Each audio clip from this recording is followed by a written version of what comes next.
Assalamualaikum warahmatullahi wabarakatuh. Halo teman-teman, selamat datang. Buat yang baru masuk, saya beritahu bahwa sudah saya jelaskan di episode pertama untuk mengisi bulan Ramadan ini. Saya akan mengulas penuh tentang kisah perjalanan Islam beserta dengan kisah dari Rasulullah Nabi Muhammad SAW melalui kacamata Umar bin Khattab selaku khalifah kedua setelah wafatnya Nabi. Playlist dan juga link sudah saya buatkan, jadi silakan menikmati. Di episode sebelumnya, kita diperlihatkan Khalifah Umar bin Khattab yang akan memberikan pidatonya pada semua sahabat pasca kekhalifahannya yang telah menggantikan Abu Bakar As-Siddiq. Di sana, terlihat tempat pijaka yang dulunya telah dijadikan Khalifah Abu Bakar untuk memberikan kata-kata di saat beliau menyandang sebagai Khalifah Rasulullah. Lantas apa yang akan disampaikan oleh Amirul Mukminin tersebut terhadap para sahabat Nabi? Jadi langsung saja, mari kita mulai.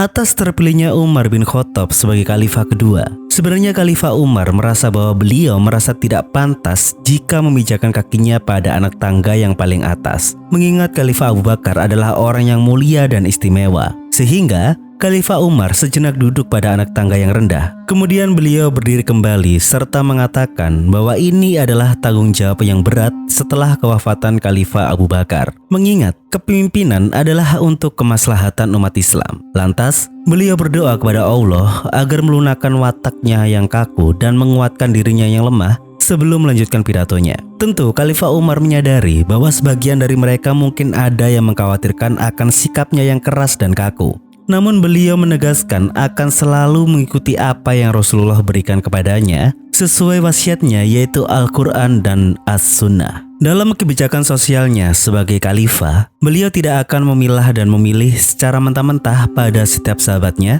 kecuali dengan pertimbangan yang tepat melalui musyawarah. Bahkan, dalam harta kekayaan, beliau memposisikan dirinya seperti anak yatim, yang artinya jika diberikan kekayaan, maka beliau akan jadi orang yang pemurah. Dan jika dalam kondisi kemiskinan, maka tidak ada hal lain kecuali memakan makanan yang baik dan juga halal. Kemudian, beliau memanggil Mutsanah dan menyampaikan apa yang menjadi wasiat Khalifah Abu Bakar sebelum wafatnya, di mana beliau meminta untuk tidak melupakan dan tidak terlambat untuk mengembalikan pasukannya pada Mutsanah, karena ini adalah jihad dan pengorbanan.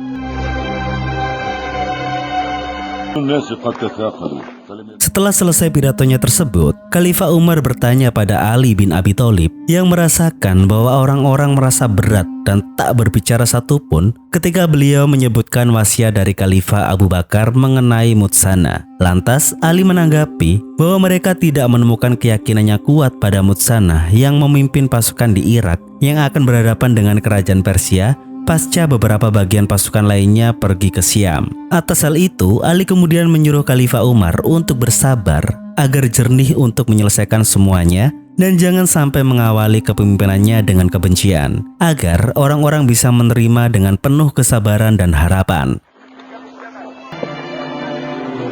Beberapa saat kemudian, Khalifah Umar menuliskan sebuah surat pada Abu Ubaidah yang isinya bahwa Khalifah Abu Bakar telah meninggal dunia, sekaligus menjadikan dirinya sebagai pengganti beliau. Lantas, Khalifah Umar menyuruhnya untuk menyelesaikan segala permasalahan perang menghadapi pasukan Romawi dengan pendapatnya sendiri atau Muslim yang lain. Dan dengan keberadaan Khalid dan pasukannya yang masih berada di sana, maka mereka akan mendapatkan bantuan darinya. Hal ini secara tidak langsung, Abu Ubaidah mendapatkan kepercayaan dari Khalifah Umar untuk mengurusi segala peperangan yang ada di sana. Dan ini membuat dirinya merasa sungkan atau canggung terhadap pedang Allah, yaitu Khalid bin Walid.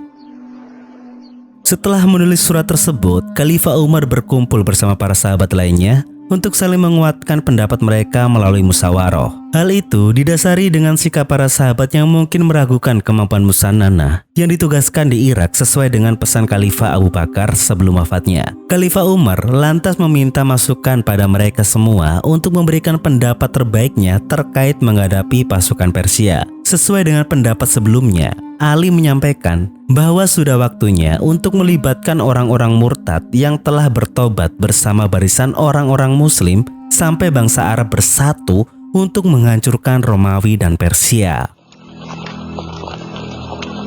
Di sisi lain, Amr bin As berkata pada Khalid bahwa dia mengkhawatirkan kondisi pasukannya yang bisa saja mengalami kebosanan karena menunggu terlalu lama. Namun Khalid menyuruhnya agar bersabar dan tidak gegabah dalam mengambil tindakan, mengingat pasukan Romawi adalah pasukan yang sangat tertib dalam berperang. Sebenarnya, mereka tidak sabar akan berperang dan mengalahkan pasukan Romawi, apalagi Abu Sufyan yang mempunyai riwayat kerjasama perdagangan terhadap mereka, orang-orang Romawi yang selalu meremehkan bangsa Arab. Sehingga, di momen inilah kesempatan terbaiknya untuk menunjukkan bahwa bangsa Arab adalah bangsa besar di mana terdapat satu-satunya manusia terbaik yang berjuang demi agama Islam, yaitu Rasulullah SAW. Semangat juang tersebut mengingatkan Ikramah di masa jahiliyahnya yang memerangi Rasulullah, di mana dirinya menghalangi Khalid dan pasukannya saat di Fathul Mekah. Dan hingga kini Ikramah telah ikut berjihad di jalan Allah di bawah pimpinan sang panglima, yaitu Khalid bin Walid.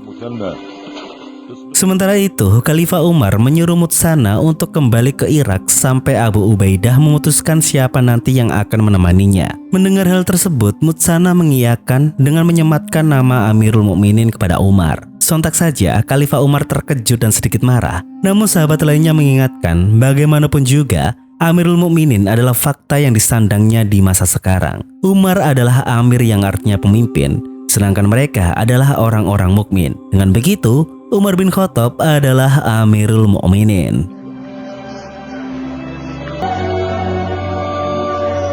Di malam harinya, Amirul Mukminin mengumpulkan anak-anaknya untuk mendengarkan pesan darinya, sekaligus mengingatkan mereka bahwa walaupun ayah mereka telah menjadi khalifah, namun ingatlah akan masa silamnya yang pernah menjadi pengembala unta Khattab yang sangat keras dan disiplin. Oleh karena itu, mereka sebagai anak-anaknya Umar, hendaklah mereka menjadi orang pertama yang mentaati daripada orang-orang lain, baik itu perintah ataupun larangan. Itulah pemimpin dan bapak yang benar. Tidak memberikan jabatan kepada anaknya. Tapi nggak ada ya.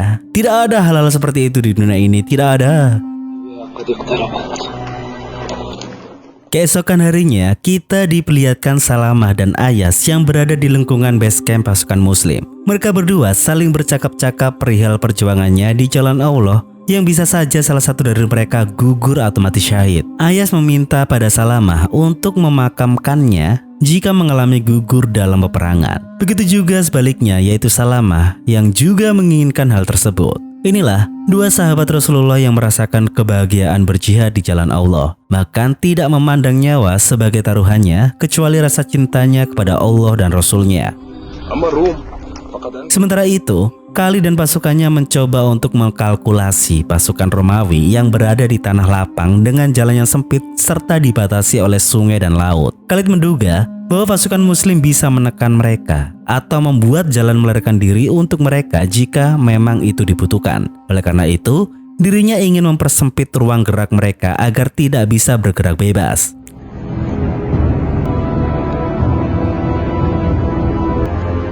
Singkat cerita, Yarmuk 28 Jumadil Akhir 13 Hijriah, kurang lebih 36.000 pasukan Muslim telah tiba di tanah lapang lembah Yarmuk.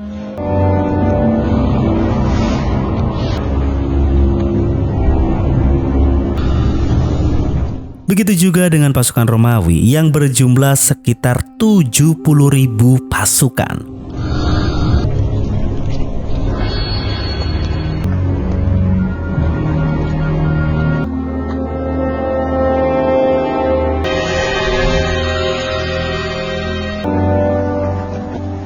Dan sesuai dengan pengalaman perang awal, Panglima Khalid yang pernah memakai strategi jitu dengan membagi beberapa bagian pasukan, akhirnya dipakai oleh Ubaidah.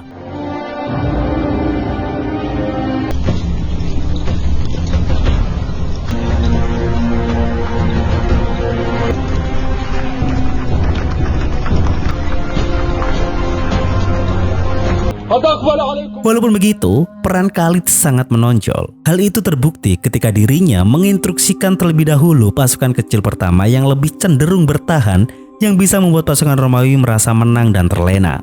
Khalid juga membakar semangat juang mereka yang akan membawanya menuju kejayaan, sekaligus menyuruh mereka memohon kepada Allah untuk kemenangan dan kesaksian yang akan terjadi.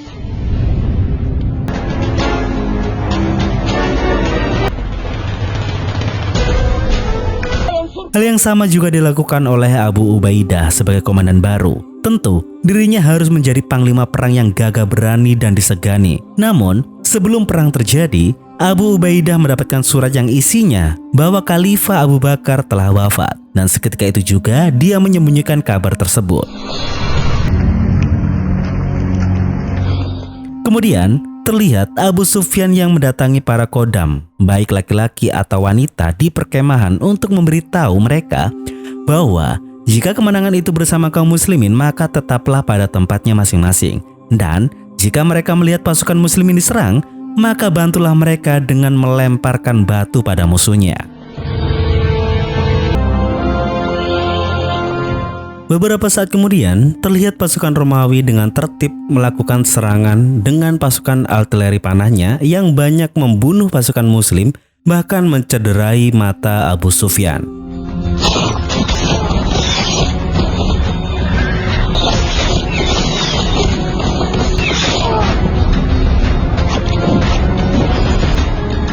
Mengetahui kondisi tersebut, pasukan Romawi pun bergegas untuk menyerang, yang sekaligus disambut oleh pasukan muslim, dan pecahlah perang Yarmuk tersebut.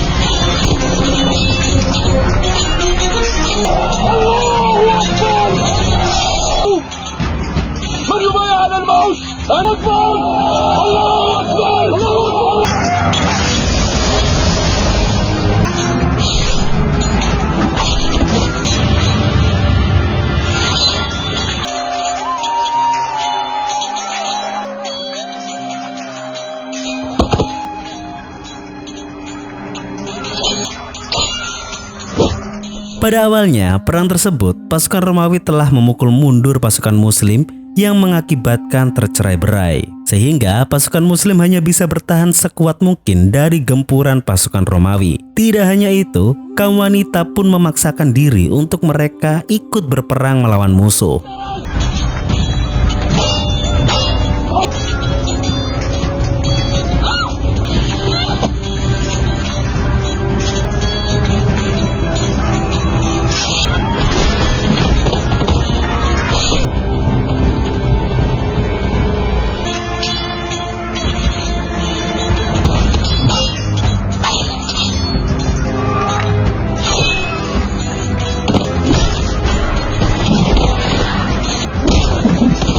Namun, sang pedang Allah Khalid bin Walid melihat kondisi tersebut, segera memerintahkan Ikramah dengan pasukannya untuk menyerang dari arah kanan.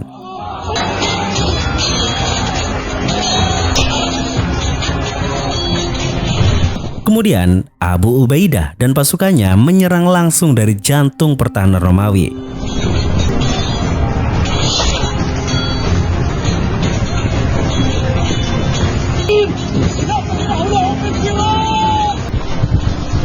Dan beberapa saat setelah itu, keadaan pun berbalik. Pasukan muslim memukul mundur pasukan Romawi yang mulai kewalahan tersebut.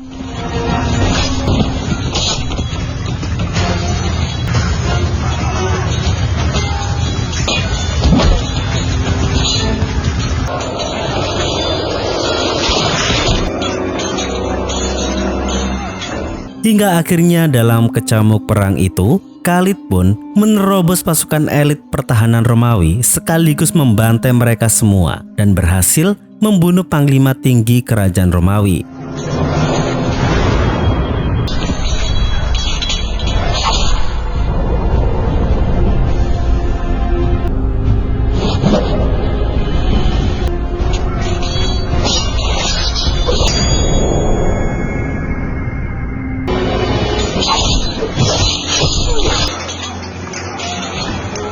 Dan bertakbirlah pasukan muslim seketika itu juga sekaligus meraih kemenangan atas perang tersebut.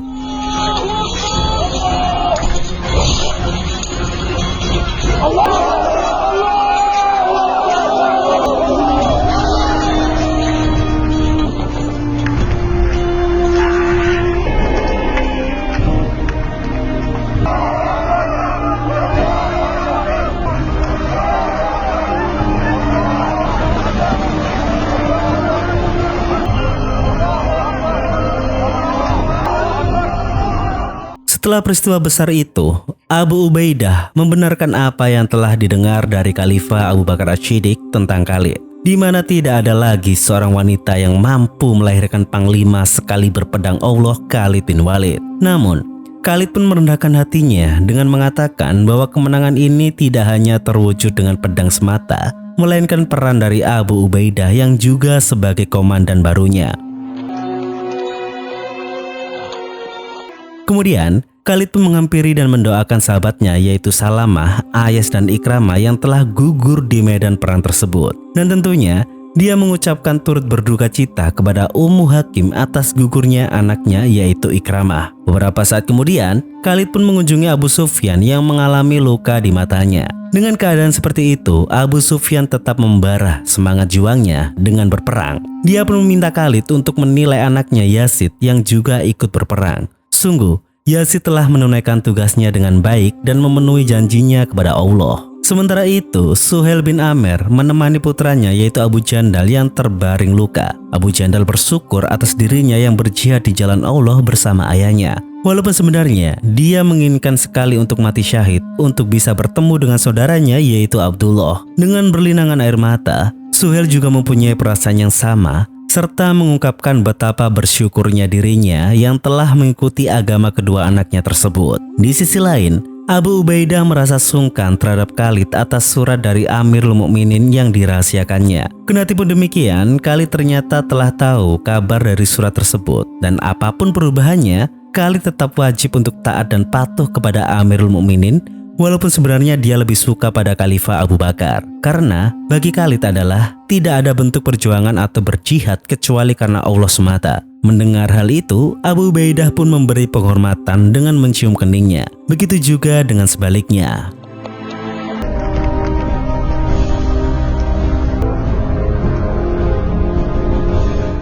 Di scene selanjutnya, kita diperlihatkan istana kerajaan Heraklius yang berada di Homs. Konsentrasi pikirannya terpecah antara kekalahan pasukan di Yarmouk dan kondisi di Konstantinopel yang mengharuskannya untuk segera kembali ke sana. Walaupun begitu, Raja Heraklius akan memantau Syam dari sana dan menyuruh panglima perangnya untuk terus menghalau dan mengganggu kaum muslimin, kendati pasukannya telah banyak yang mati. Kemudian kita dibawa kembali ke Madinah, di mana Amirul Mukminin melakukan sidak pada para penjual di pasar yang menjual harga terlalu tinggi. Namun Umar lebih mengharamkan pada upaya penjual tersebut yang menghalau para petani gandum sebelum tiba di kota, yang kemudian menimbun dan tidak menjualnya pada janda dan orang-orang miskin. Amirul Mukminin pun memberitahu mereka bahwa bagi para pedagang atau siapapun tidak boleh berdagang kecuali mengerti hukum berdagang. Hal tersebut didasari karena Amirul Mukminin ingin mereka menghindari praktek kedoliman seperti riba, curian atau jenis haram lainnya. Sehingga beliau akan membentuk tim pengawas perdagangan guna untuk mengontrol dan mengawasi sekaligus menyelesaikan sengketa di pasar tersebut. Mungkin zaman sekarang kita menyebutnya Kemendagri ya. Dalam kerumunan tersebut, Amirul Mukminin dikejutkan dengan salah satu penduduk yang mengabarkan bahwa pasukan muslim telah menang di perang Yarmouk. Dan mendengar kabar tersebut, wajah Amirul Mukminin langsung hingar-bingar bahagia dan bersyukur kepada Allah atas kemenangannya.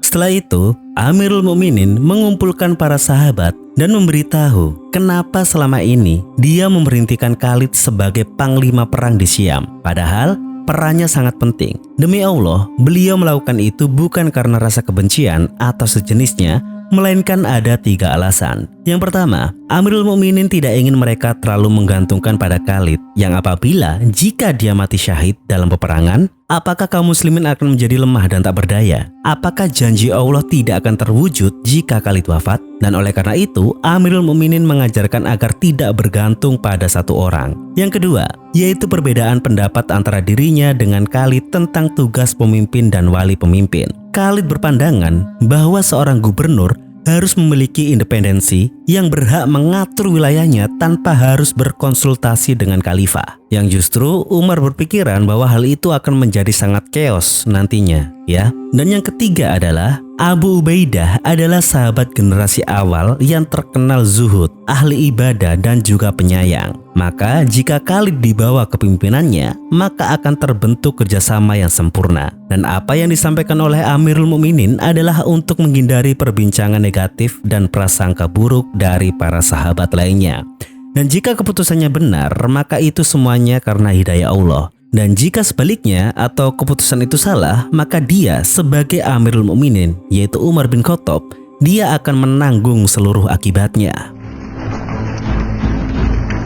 Kemudian kita dibawa ke Damaskus tahun 13 Hijriah. Di sana, pasukan muslim telah tiba di benteng kota dan memikirkan bagaimana caranya agar dapat memasuki kota tersebut. Abu Ubaidah lantas membagi pasukannya menjadi 5 bagian sesuai dengan pintu kota, di mana dirinya akan memimpin pasukan melalui pintu pertama, Khalid di pintu kedua, lalu Amir bin As, Yazid dan juga Syurabil akan melalui 3 pintu lainnya. Dan beberapa saat kemudian datanglah orang dari Arab Syam, kabilah Jafna Bani Ghassan. Mereka merasa terzolimi oleh penguasa Romawi yang menindas penduduk asli tersebut.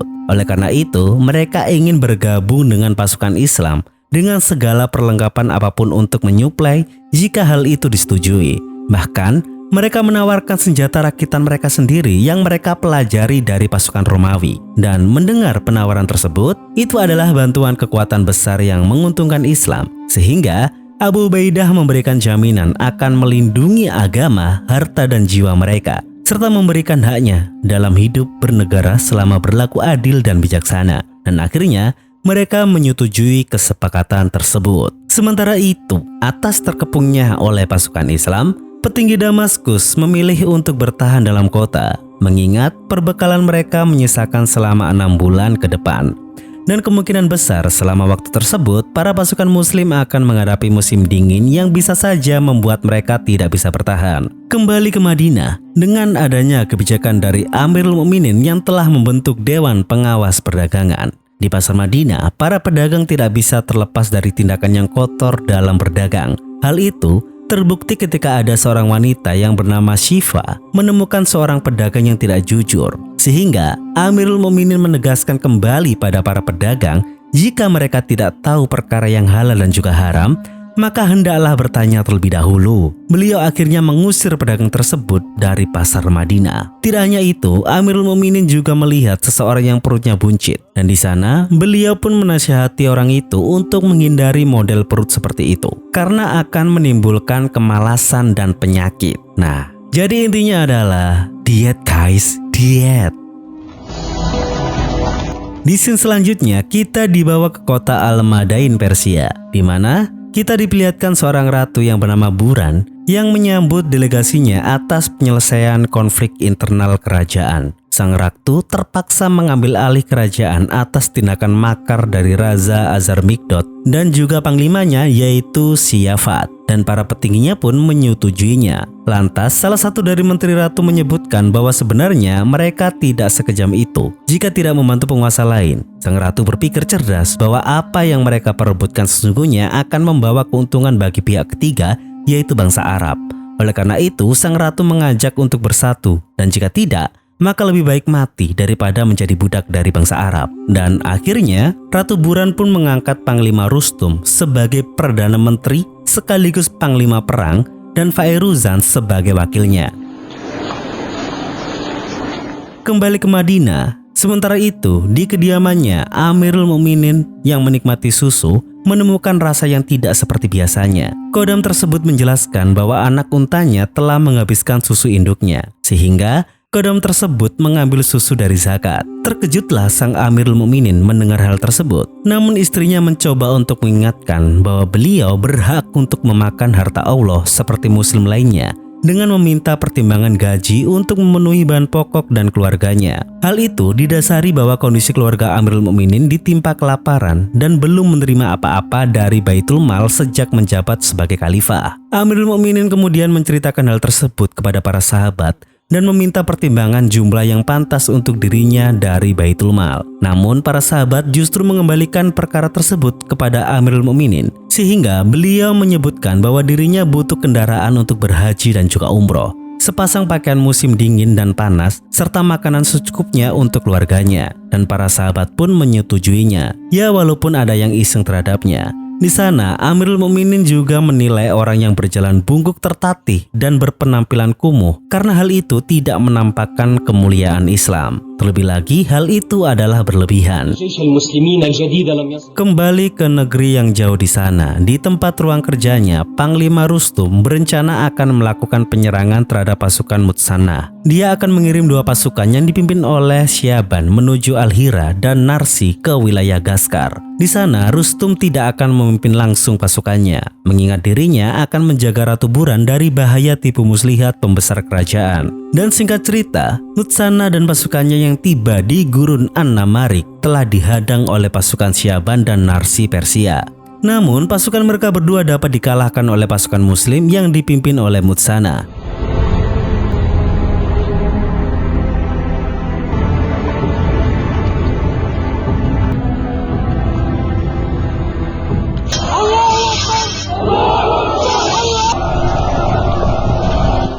Namun, pasukan mereka berdua dapat dikalahkan oleh pasukan Muslim yang dipimpin oleh Mutsanah. Bahkan, berhasil menumpas sekutunya yaitu Jalanoh.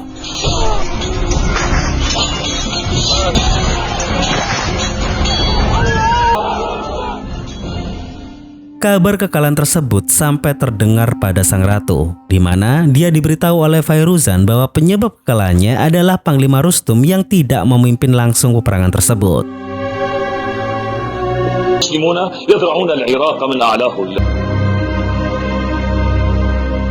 Di scene selanjutnya, kita diperlihatkan pasukan Muslim yang dipimpin oleh Abu Ubaidah di Damaskus. Mereka mencoba menghancurkan benteng kota dengan senjata pelontar balistik yang telah dibuat oleh bangsa Arab Syam.